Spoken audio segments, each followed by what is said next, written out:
হার্দিক পান্ডিয়ার বিরুদ্ধে কটু উক্তি করা দর্শকবৃন্দদের বিরুদ্ধে কী এমন কড়া পদক্ষেপ নেওয়া হবে এবং কেনই বা সেই সমস্ত দর্শকদেরকে অ্যারেস্ট পর্যন্ত করা হতে পারে।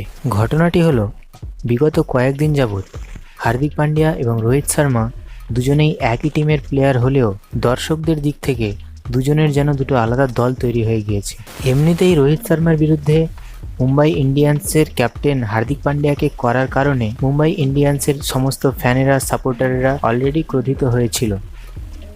এমত অবস্থায় মুম্বাই ইন্ডিয়ান্সের প্রথম ম্যাচের দিনেই হায়দ্রাবাদে যে ম্যাচটি হয়েছিল সেই দিনেই ফিল্ডিংয়ের সময় দেখা গিয়েছিল যে রোহিত শর্মাকে হার্দিক পান্ডিয়া হাতছানি দিয়ে মাঠের এদিক ওদিক দৌড় করাচ্ছিল ফিল্ডিংয়ের পজিশন ঠিকঠাক করার জন্য। রোহিত শর্মাকে এইভাবে মাঠের এদিক থেকে সেদিকে দৌড় করানো হিটম্যানের সাপোর্টারদের মনে হয়েছিল যে এটা যেন তাকে অবমাননা করা হচ্ছে, যার ফলে হার্দিক পান্ডিয়াকে বিভিন্ন রকমের ট্রোল এবং কটূক্তির শিকার হতে হয়েছে এবং এতটাই জঘন্য কটূক্তির শিকার হতে হয়েছে, শোনা যাচ্ছে যে সেই কটূক্তি বন্ধ করার জন্য আগামী মুম্বাই স্টেডিয়ামে যে ম্যাচটা হবে সেই ম্যাচ চলাকালীন যে সমস্ত দর্শকেরা হার্দিক পান্ডিয়ার বিরুদ্ধে কটূক্তি অথবা গালিগালাজ করবে তাদেরকে অ্যারেস্ট করা হবে। কিন্তু এই নিউজটা সম্পূর্ণ ভ্রম।